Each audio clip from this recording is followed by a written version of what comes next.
আলহামদুলিল্লাহ, মহান আল্লাহ পাক রব্বুল আলামিনের দরবারে লাখ কোটি শুকরিয়া আদায় করি এই জন্যে যে আল্লাহ রব্বুল আলামিন আমাদেরকে আমাদের সাংসারিক পারিবারিক যাবতীয় কাজকর্ম থেকে বিরত রেখে মহান আল্লাহ রব্বুল আলামিনের মহান হুকুম জুমার 2 রাকাত ফরজ সালাত আদায়ের উদ্দেশ্যে যে আল্লাহ রাব্বুল আলামিন আমাদেরকে দুনিয়ার শ্রেষ্ঠ ঘর মসজিদে আগমন করার তৌফিক দান করলেন। এই জন্যে আমরা সবাই সেই মহান মুনিবের দরবারে শুকরিয়া আদায় করে সকলেই বলি আলহামদুলিল্লাহ। অগণিত দরুদ ও সালাম বর্ষিত হোক আমার মায়ের নবী সাল্লাল্লাহু আলাইহি ওয়াসাল্লামের ওপর। সকলেই আরও একবার নবীজির ওপর মহব্বতে দরুদ পড়ি সাল্লাল্লাহু আলাইহি ওয়াসাল্লাম। সম্মানিত উপস্থিতি, আজ পবিত্র শাবান মাসের প্রথম দিন। চান্দ্রমাস যদি হিসাব করি তাহলে এই মাসটা রমজানের আগে যে মাস, সেই মাসের নাম হচ্ছে শাবান। সম্মানিত উপস্থিতি, আল্লাহ পাক রব্বুল আলামিন এই শাবান মাসের মধ্যে বিশেষ একটি রাত্রি দিয়েছেন, লাইলাতুল বারাত। এই রাত সম্পর্কে ইনশাআল্লাহ আলোচনা পরের জুমায় করার চেষ্টা করব। আজকে শাবান মাসের যেহেতু প্রথম, এই জন্য শাবান মাস সম্পর্কে 2-1টি আলোচনা করার চেষ্টা করব। আল্লাহ রাব্বুল আলামিন আমাকে তৌফিক দান করুন, সকলেই বলুন আমিন। সম্মানিত উপস্থিতি, আমরা জানি শাবান এটি একটি আরবি শব্দ। এর শাব্দিক অর্থ হচ্ছে ছড়িয়ে পড়া, বিস্তৃতি লাভ করা। অর্থাৎ এই মাসের মধ্যে মানুষ যে আমল করবে, এই আমলগুলো আল্লাহ রাব্বুল আলামিন তার আপন শক্তিতে এমন বরকতপূর্ণ করে দেবেন যে বরকতের ওসিলায় শাবান মাসের পর যে মাস রমজান মাস আসবে আমাদের সামনে, শাবান মাসে বেশি বেশি করে নফল রোজা, বিভিন্ন অনেক আমল করার ফলে আল্লাহ রাব্বুল আলামিন পবিত্র রমজান মাসের যে 30টি রোজা প্রত্যেক প্রাপ্তবয়স্ক পুরুষ এবং প্রাপ্তবয়স্ক নারীদের উপর ফরজ করেছেন। শাবান মাসে বেশি বেশি করে নফল রোজা রাখলে আল্লাহ রাব্বুল আলামিন রমজান মাসে রোজাগুলি রাখার জন্য অনেক সহজ, অনেক তৌফিক দান করেন আমাদেরকে। জোরে বলেন সুবহানাল্লাহ। এখন শাবান আরবি শব্দ, এই শব্দটার মধ্যে 5টি অক্ষর রয়েছে। প্রথম হচ্ছে শিন। শিনতে হচ্ছে শারফুন। শারফুন মানে সম্মান। এরপরে আছে আইন। আইনটা এখানে বোঝানো হয়েছে উলুবুন। এরপরে আছে বা। বাতে এখানে বোঝানো হয়েছে বিররুন। বিররুন মানে নেকের কাজ, সওয়াবের কাজ। এরপরে আছে আলিফ। আলিফতে বোঝানো হয়েছে উলফাত। উলফাত মানে ভালোবাসা। সব শেষে যে অক্ষরটা আছে নুন, এই নুনতে বোঝানো হয়েছে নূর। কি বোঝানো হয়েছে? নূর। সম্মানিত মুসলিম কিরাম, হযরতে আব্দুল কাদের জিলানী আল বাগদাদি হুজুর রাহমাতুল্লাহি আলাইহি গুনিয়াতুত তালিবিনের মধ্যে লিখেছেন, এই কিতাবের একটা জায়গায় লেখা আছে, হযরতে আব্দুল কাদের জিলানী লিখেছেন, শাবান মাসের মধ্যে 5টি অক্ষর রয়েছে, এর মধ্যে প্রথম অক্ষর হচ্ছে শিন। ঠিক কিনা?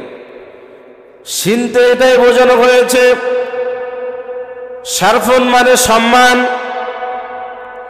মানুষ সম্মান নিয়ে পৃথিবীতে বাঁচতে চায়, কি ঠিক কিনা? অসম্মান হয়ে এই পৃথিবীতে কেউ বাঁচতে চায় না, সবাই সম্মান নিয়ে এই পৃথিবীর মধ্যে বাঁচতে চায়, এটা সবারই চাওয়া। কি বলেন, কথা ঠিক কিনা? শুধু এমনি এমনি সম্মান চাইলে হবে না, এমনি এমনি যে নিজেকে সম্মানী বলবে তাকে সম্মানিত বলা হয় না। লোকে যাদেরকে সম্মান দেয়, সবাই যাকে সম্মানী বলে তাকেই সম্মানী বলা যায়। কি বলেন, কথা ঠিক কিনা?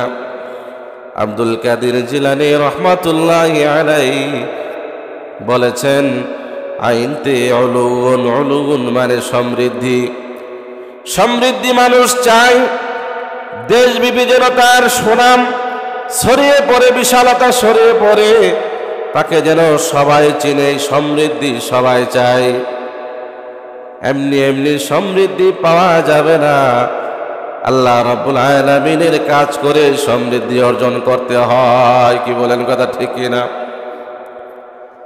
বাবাজিরা, যুবক ভাইরা, এরপরে আছে বিররুন। বিররুন মানে হচ্ছে নেকের কাজ।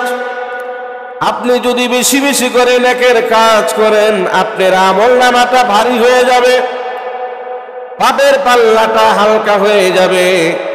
যখন আপনার পাপের পাল্লাটা ভারী হয়ে যাবে, পাপের পাল্লাটা যখন ভারী হয়ে যাবে, আর সওয়াবের পাল্লা যখন কম হবে, নেকের পাল্লা যখন কম হবে, তখন আপনার অবস্থা আল্লাহর কাছে বড়ই শোচনীয়। কি বলেন, কথা ঠিক কিনা? আব্দুল কাদের জিলানী রাহমাতুল্লাহি আলাইহি বলেছেন, যার নেকের পাল্লা ভারী হবে তাকে আল্লাহ রাব্বুল আলামিন অনেক ভালোবাসবেন। সুবহানাল্লাহ বলেন।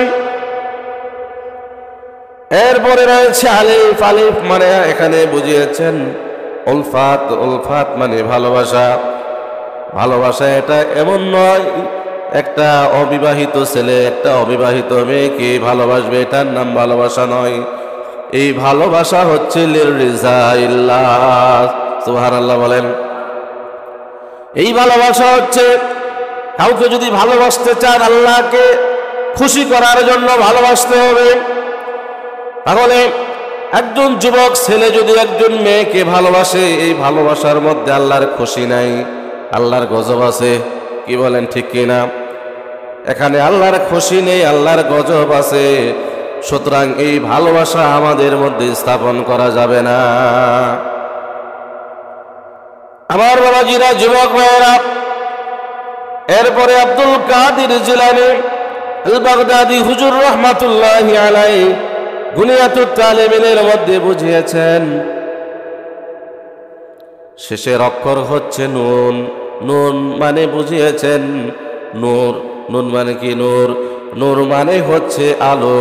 আপনি যখন সব কিছু আল্লাহ এবং তার রাসূলের তরিকা অনুযায়ী করবেন, তাহলে দুনিয়ার জীবনটা আপনার শুধু দুনিয়ার জীবন নয়, এই দুনিয়ার জীবনটাই আপনার জন্য দুনিয়াতে বেঁচে থাকা অবস্থায় বেহেশতের জীবনে পরিণত হয়ে যাবে। ঠিক কিনা? যদি সেটা হয়, আল্লাহ এবং তার রাসূল যেভাবে আমাদেরকে চলতে বলেছে সেইভাবে যদি আমরা চলি, তাহলে আমাদের এই জীবনটা জান্নাতি জীবন হয়ে যাবে। সুবহানাল্লাহ। আমার বাবাজিরা, যুবক ভাইয়েরা, আল্লাহ পাক রব্বুল আলামিন আমাদেরকে অনেক ভালোবাসেন। ভালোবেসে 12টি মাস জাতির জন্য আল্লাহ নির্ধারণ করে দিয়েছেন। কয়টি মাস? 12টি মাস আল্লাহ নির্ধারণ করে দিয়েছেন। এর মধ্যে শাবান মাস শুরু হয়ে গিয়েছে। এই মাসের বিশেষ মর্তবা রয়েছে। আমার বাবাজিরা, যে মাসটা চলে গেল, আমাদের থেকে বিদায় নিয়ে গেল, এই মাসের নাম হচ্ছে রজব। যে মাস চলে গেছে এই মাসের নাম হচ্ছে রজব। বাবাজিরা, যুবক ভাইয়েরা, রজব মাসকে আল্লাহ রাব্বুল আলামিন সমস্ত মাসের উপর এমন ফজিলত দান করেছেন, যেমনি ভাবে আল্লাহ পাক রব্বুল আলামিন পবিত্র কুরআনুল কারীমের মর্যাদা সমস্ত কিতাবের উপর দান করেছেন। সুবহানাল্লাহ বলেন। আমার বাবাজিরা, যুবক ভাইয়েরা, শাবান মাসের মর্যাদা এমন, যেমনি ভাবে আমার নবী করিম সাল্লাল্লাহু আলাইহি ওয়াসাল্লামের মর্যাদা সমস্ত নবী রাসূলদের উপর যেমন, অর্থাৎ আমার নবীজির মর্যাদা এই পৃথিবীতে যতগুলি নবী এবং রাসূল এসেছিল সব নবীর মর্যাদার চেয়ে আমার নবীজির মর্যাদা বেশি। জোরে বলেন কথা ঠিক কিনা? আমার বাবাজিরা, যুবক ভাইয়েরা, আর রমজান মাসের ফজিলত এমন, যেমনি ভাবে এই পৃথিবীতে আল্লাহ রাব্বুল আলামিন যত কুল কায়নাত সৃষ্টি করেছেন, এই সমস্ত কুল কায়নাতের উপর যেমন আল্লাহ রাব্বুল আলামিনের মর্যাদা ফজিলত, এরকম মর্যাদা আমার আল্লাহ রাব্বুল আলামিনের সারা পৃথিবীর সৃষ্টির চেয়ে বেশি। সুবহানাল্লাহ বলেন। এখন আসেন, শাবান মাসের নাম শাবান কেন রাখা হলো? নবী করিম সাল্লাল্লাহু আলাইহি ওয়াসাল্লাম বলতেছেন, নবী করিম সাল্লাল্লাহু আলাইহি ওয়াসাল্লাম ইরশাদ ফরমায়েছেন, ইন্নামা সুম্মিয়া লিআন্নাহু ইন্নামা সুম্মিয়া শাবান লিআন্নাহু ইয়াশা'র لرمضان فيه خير كثير। শাবান মাসের নাম শাবান মাস নামকরণের জন্য করা হয়েছে।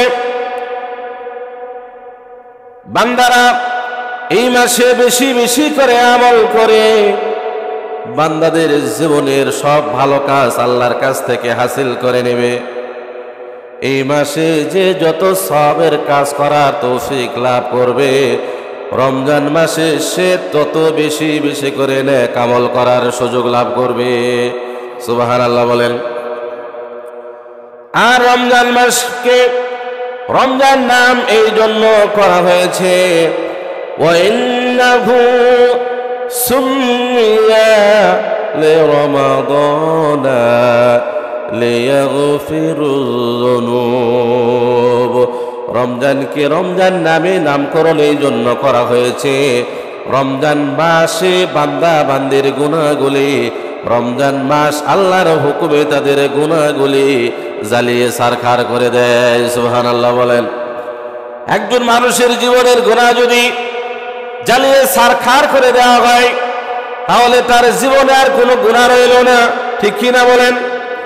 আমার বাবাজিরা, যুবক ভাইয়েরা, হাদিস শরীফের ভিতরে এসেছে, নবী করিম সাল্লাল্লাহু আলাইহি ওয়াসাল্লাম বলেছেন, শাবানু শাহরি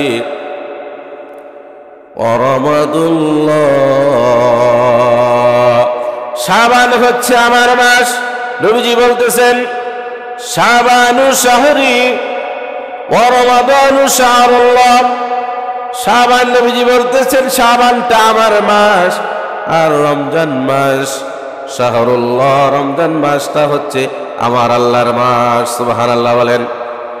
আমার বাবাজিরা, যুবক ভাইয়েরা, হুজুর সাল্লাল্লাহু আলাইহি ওয়াসাল্লাম ইরশাদ ফরমায়েছেন, হে দুনিয়ার মানুষেরা রে, শুনে রেখে দাও, জেনে রেখে দাও, আল্লাহর হাবিব সাল্লাল্লাহু আলাইহি ওয়াসাল্লাম বলেছেন, تحيون كما تموتون وتموتون كما تحيون এই দুনিয়ার মানুষেরা রে, তোমরা যেইভাবে মৃত্যুবরণ করবে ওইভাবেই তোমাদের হাসর হবে। ঠিক কিনা জোরে বলুন? যেইভাবে আমরা মৃত্যুবরণ করব সেইভাবে আমাদের হাসর হবে। আর আমাদের মৃত্যুটা ওইভাবে হবে যেইভাবে আমরা আমাদের জীবন পরিচালনা করব।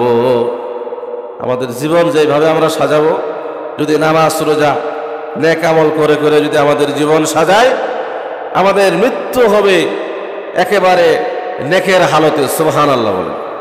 আল্লাহ যেন আমাদের সকলের মৃত্যু নেকের হালতের অবস্থায় দেয়, সকলেই বলুন আমিন।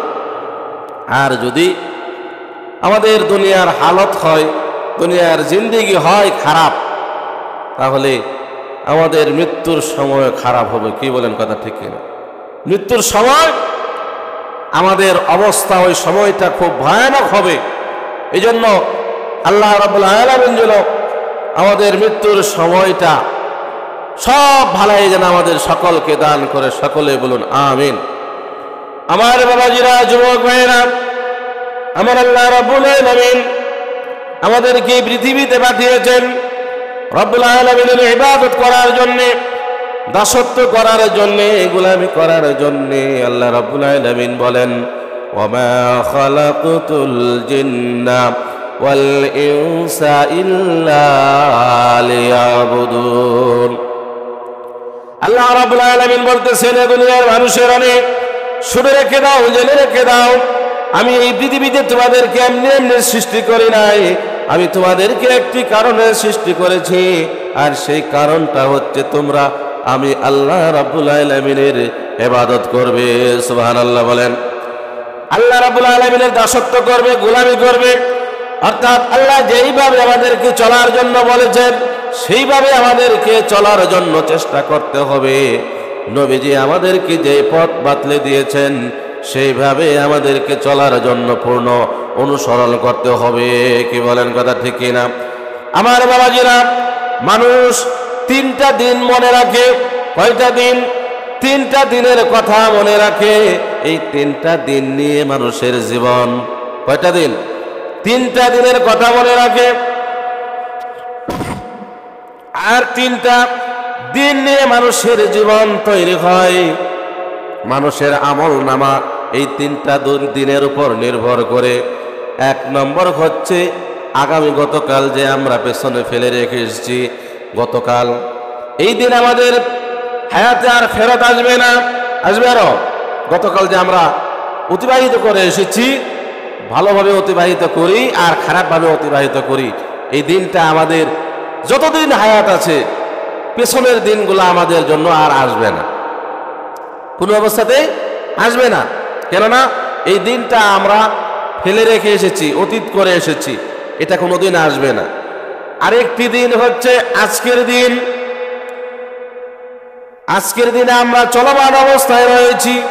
এই দিনটাও আস্তে আস্তে গতকাল হয়ে যাবে। আরেক দিন হচ্ছে আগামীকাল।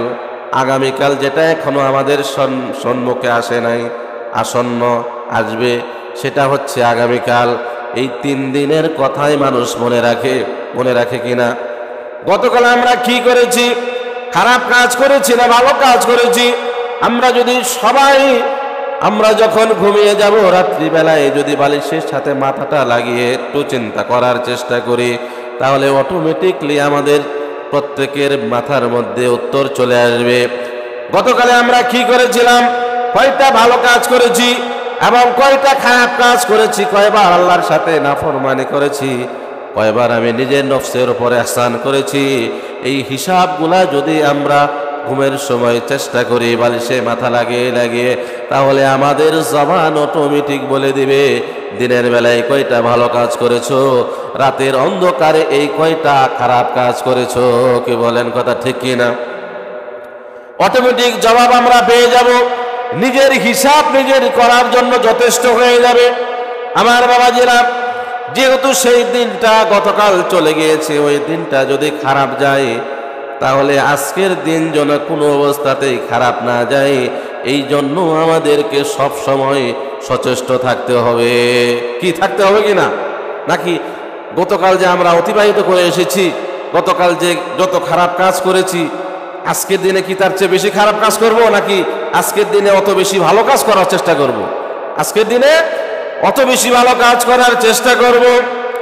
আমার বাবাজিরা, যুবক ভাইয়েরা, আরেকটা দিন থাকলো আগামী দিন, অর্থাৎ যে দিনটা আমাদের সামনে এখনো আসে নাই, ওই দিনের হিসাবটা আমাদেরকে ভালো করে করতে হবে। কেননা ওই দিনের মধ্যেই আমাদের সফলতার অগ্রভাগ রয়েছে। কি বলেন, কথা ঠিক কিনা? আজকে যদি আমি ভালো কাজ করি, ভালো কাজ করার ফলে আমার মনের ভিতরে একটা অজানা শান্তি অনুভব হবে। এই শান্তিটা সামনের দিনে আমাকে ভালো কাজ করার জন্য একটা পাথেয় হিসেবে হবে। কি বলেন, কথা ঠিক কিনা? অর্থাৎ আজকে দিন যদি আপনি ভালো কাজ করেন, আগামীকাল যে আসবে ওই দিনটাও আপনার ভালো কাজ করার জন্য আমার আল্লাহ রাব্বুল আলামিন আপনাকে তৌফিক দিয়ে দেবেন। সুবহানাল্লাহ বলেন। আমার বাবাজিরা, যুবক ভাইয়েরা, এই জন্য আমাদেরকে 3টা দিনের প্রতি বিশেষ খেয়াল রাখতে হবে। গতকাল যেই দিনটা গেছে যদি খারাপ গিয়ে থাকে, তাহলে আমাদের আফসোস করা ছাড়া আর কোনো উপায় নাই, যেহেতু ওই দিনটা আমরা আর ফেরত পাবো না। আজকের দিনে আমরা এখনো সুস্থ আছি, সবল আছি। আজকের দিনে যেন আমরা বেশি বেশি করে আল্লাহর হুকুম পালন করি, বেশি বেশি করে যেন আমরা নেক আমল করি। এই চিন্তা চেতনা নিয়ে আমাদেরকে সামনের দিনে অগ্রসর হতে হবে। আগামীকাল যে আসবে আমাদের মনের ভিতর আরো চিন্তা বেশি রাখতে হবে। আজকের দিনে যতগুলা ভালো কাজ আমি করেছি, যত নেক কাজ আমি করেছি, যত বেশি বেশি করে আল্লাহকে আমি ডেকেছি, কালকের দিন যে আসবে ওই দিনে যেন আমি আরো বেশি বেশি করে আল্লাহর ইবাদত করতে পারি। সকলে আমিন বলেন।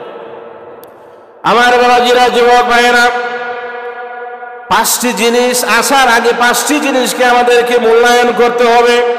কয়টি জিনিস? 5টি জিনিস আসার পূর্বে আমাদেরকে 5টি জিনিসের উপর মূল্যায়ন করতে হবে। 5টি জিনিসকে আমাদেরকে গনিমত মনে করতে হবে।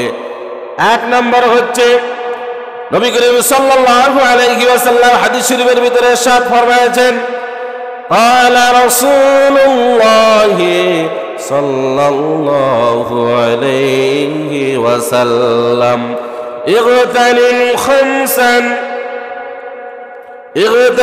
খামসান ক্বাবলা খামসি।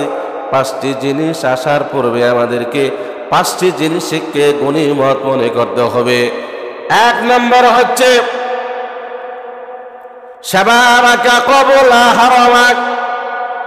নবীজি বলেছেন, নাম্বার 1 নাম্বার হচ্ছে তোমার বার্ধক্য আসার আগে, শাবাবাকা ক্বাবলা হারামাক, বার্ধক্য আসার পূর্বে তোমার যৌবনকালকে আল্লাহ রাব্বুল আলামিনের পক্ষ থেকে দেওয়া, এটা তোমার জীবনের জন্য গনিমত মনে করতে হবে। কি করতে হবে? বৃদ্ধকাল আসার আগে যৌবনকালকে মনে করতে হবে এটা আল্লাহ আমাকে গনিমত হিসেবে দান করেছেন। সুবহানাল্লাহ বলেন।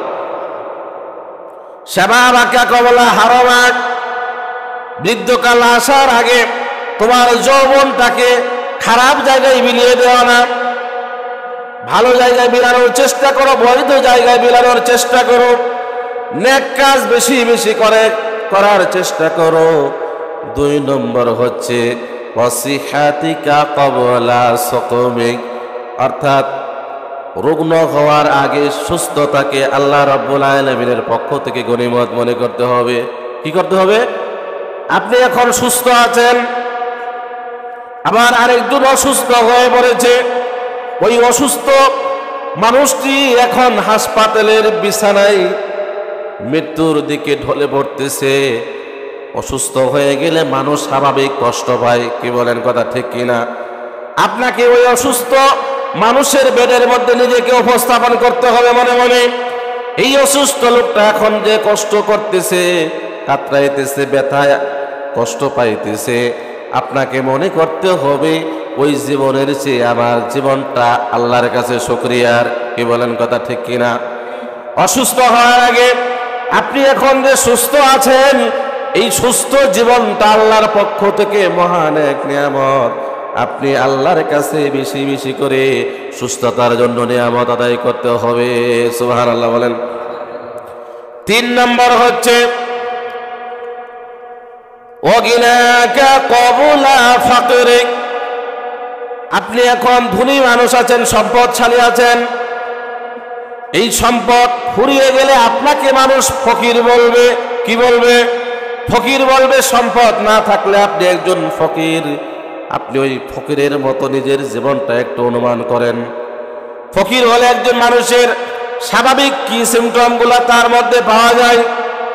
গরিব হলে মানুষ কত কষ্ট করে, আর ধনী হলে মানুষ কত শান শওকতে বসবাস করে। এই দুই জীবন কখনো এক হতে পারে না। কি বলেন, কথা ঠিক কিনা?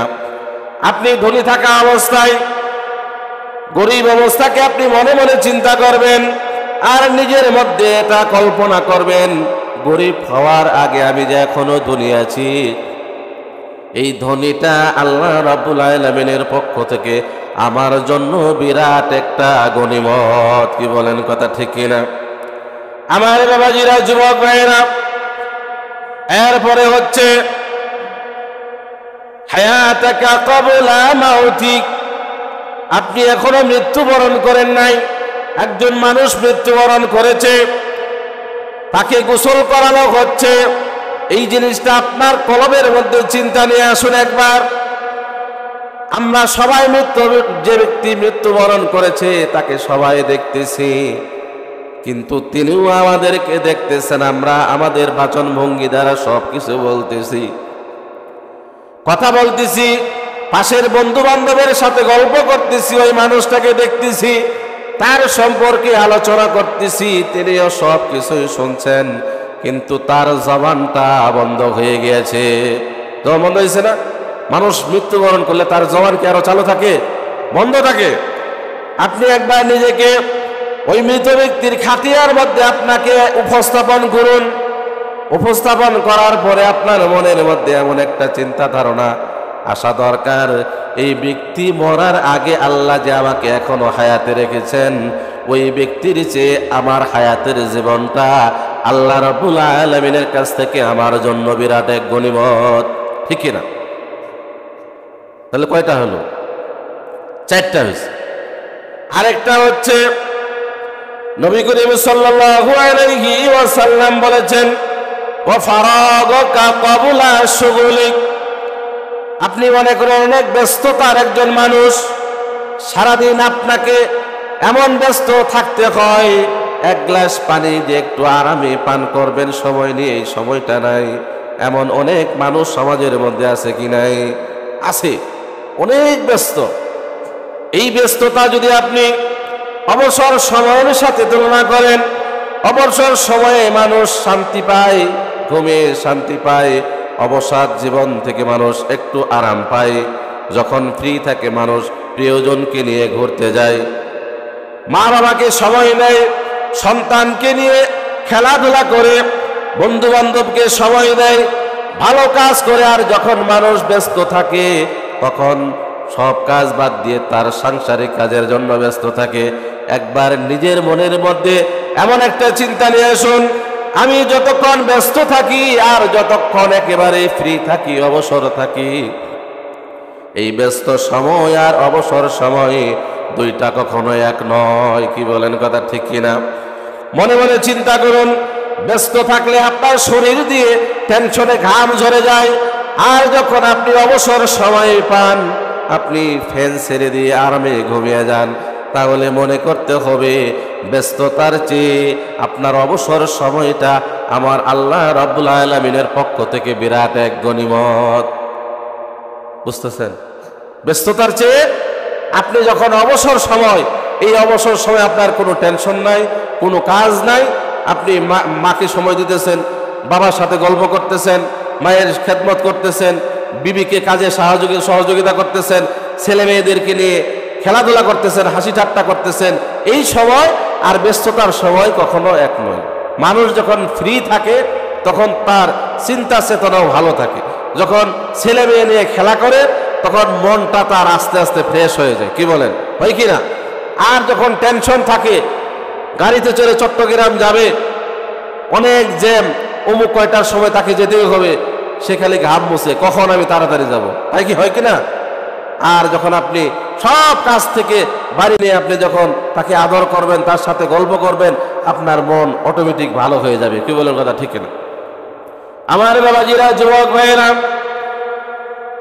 নবী করিম সাল্লাল্লাহু আলাইহি ওয়াসাল্লাম এটাই বুঝিয়েছেন, আপনার যখন যৌবন বয়স চলে আসবে, যৌবন বয়সের ইবাদতটা আল্লাহর কাছে বেশি পছন্দের হবে।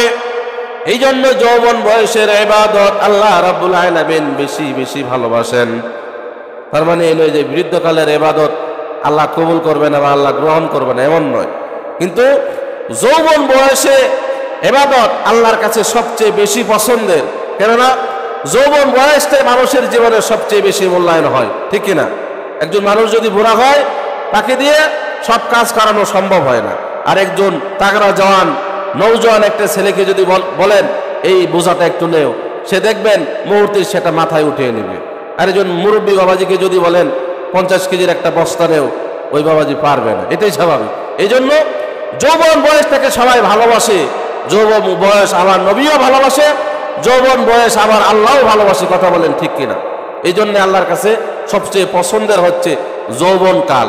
আল্লাহ রাব্বুল আলামিন আমাদেরকে যৌবন বয়সের জন্য বেশি বেশি করে আমল করতে পারি, সেই তৌফিক দান করুন, সকলেই বলুন আমিন। বাবাজিরা, এরপরে হচ্ছে অসিহাতিকা কবলা সুকুমিক। আপনি যদি এখন হাসপাতালের বেডে শুয়ে থাকেন, তাহলে আপনার কত কষ্ট, আপনার কত যন্ত্রণা। বিভিন্ন রকম ভাবে যারা হাসপাতালের বিছানায় অপারেশন করা রোগী শুয়ে আছেন, তার জীবনের কত কষ্ট, আর একজন সুস্থ সবল মানুষ, তার জীবনের কত আনন্দ।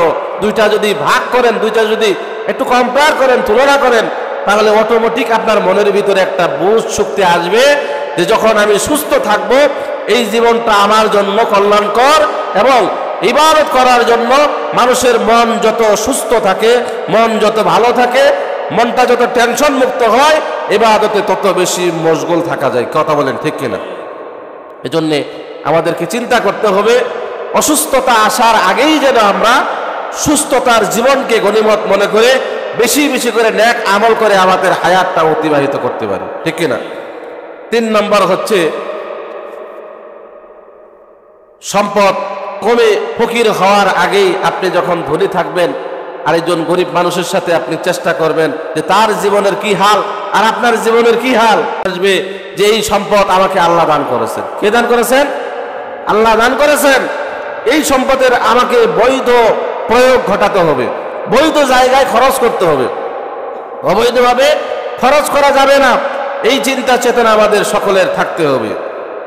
অবৈধভাবে সম্পদ ব্যয় করা যাবে না। সব সময় আমাদের চেষ্টা থাকতে হবে ভালো কাজে, মানুষকে উপকার করেন, যারা গরিব মানুষ তাদেরকে সাহায্য করেন। একজন বিধবা মহিলা রয়েছে, তার অনেক কষ্ট, তাকে একটা সেলাই মেশিন কিনে দেন, সে কাপড় সেলাই করে করে তার সংসার অতিবাহিত করবে। অথবা একজন মুদি দোকানি টাকার অভাবে দোকানের মধ্যে মাল উঠাইতে পারে না, আপনার যদি সামর্থ্য থাকে আপনি তাকে কিছু টাকা কর্জে হাসানা দেন, দিয়ে তাকে একটু উপকার করেন, আপনিও সওয়াবের ভাগী হলেন, একটা সংসার আপনার ওসিলায় উঠে গেল। কি বলেন ঠিক কিনা? সম্পদকে সবসময় ভালো কাজে লাগানোর চেষ্টা করতে হবে। খালি টাকা পয়সা হলেই আমরা যেন ওই কক্সবাজার ঘুরতে না যাই, সি বিচ, পতেঙ্গা, আম্বরকিল্লা, হালিশহর, 16 শহর, ফয়েজ লেক, বিভিন্ন জায়গায় যেন আমরা ঘুরতে না যাই। টাকা পয়সা হলে যেন আমরা হজ করতে যাই, ওমরা করতে যাই। টাকা পয়সা হলে যেন আমরা মসজিদের দিকে এগিয়ে এসে মসজিদকে কিছু টাকা পয়সা মসজিদে দান করে মসজিদ যেন উন্নয়ন করার চেষ্টা করি। আমাদের চিন্তা থাকতে হবে এরকম। খালি টাকা হলে আমরা নেপালে হানিমুনে যাব না, এরকম না। টাকা হলে যেন আমাদের চিন্তা এরকম আসে যে আমরা সকলে মিলে উমরাতে যাব, হজে যাব, নেক কাজ করতে যাব, এরকম চিন্তা চেতনা যেন আসে। আসবে তো ইনশাআল্লাহ। যারা এখনো সম্পদশালী আছেন কিন্তু হজ করার সুযোগ এখনো হয় নাই, সকলের কাছে অনুরোধ রাখবো, নিজের বিবি মা বাবা যদি জীবিত থাকে সম্ভব হলে তাদেরকে নিয়ে হজে যাবেন। কেন যাবেন? কারণ অনেক জায়গায় দেখা যায় যে একজন ধনী মানুষ সে তার বিবিকে রেখে একাই হজ করতে যায়। যাওয়ার ফলে কি হয় জানেন? বিবির মনের ভিতরে অনেক কষ্ট হয় যে এই সংসারের মধ্যে আমি কত হাড় ভাঙা পরিশ্রম করে এই সংসারকে আমি গুছিয়ে রেখেছি, আজকে আমার স্বামী একাই হজে চলে গেল, মুখ ফুটে বলবে না। বুক ফাটে তো মুখ ফাটে না, মুখ ফুটে বলবে না যে আমাকে কেন হজে নিয়ে গেলে না, কিন্তু মন থেকে অনেক কষ্ট পাবে যে আমাকে নিয়ে গেল না। আপনি যদি তাকে রেখে যান তাহলে তার উপর আপনি অবিচার করলেন, জুলুম করলেন, কি ঠিক কিনা? যাদের সামর্থ্য রয়েছে আমি তাদেরকে অনুরোধ রাখবো, নিজের বিবিকে নিয়ে হজে যাবেন, নিজের মা বাবাকে নিয়ে হজে যাওয়ার চেষ্টা করবেন। আল্লাহ যেন আমাদের সকলকে সহি সালামতে হজ করার তৌফিক দান করেন। হজ করার আগে আল্লাহ যেন আমাদের কারো মওত না দেন, সকলেই বলুন আমিন। এই বলে আমি আমার সংক্ষিপ্ত কথা এখানে শেষ করছি। আসসালামু আলাইকুম ওয়া রাহমাতুল্লাহি ওয়া বারাকাতুহু।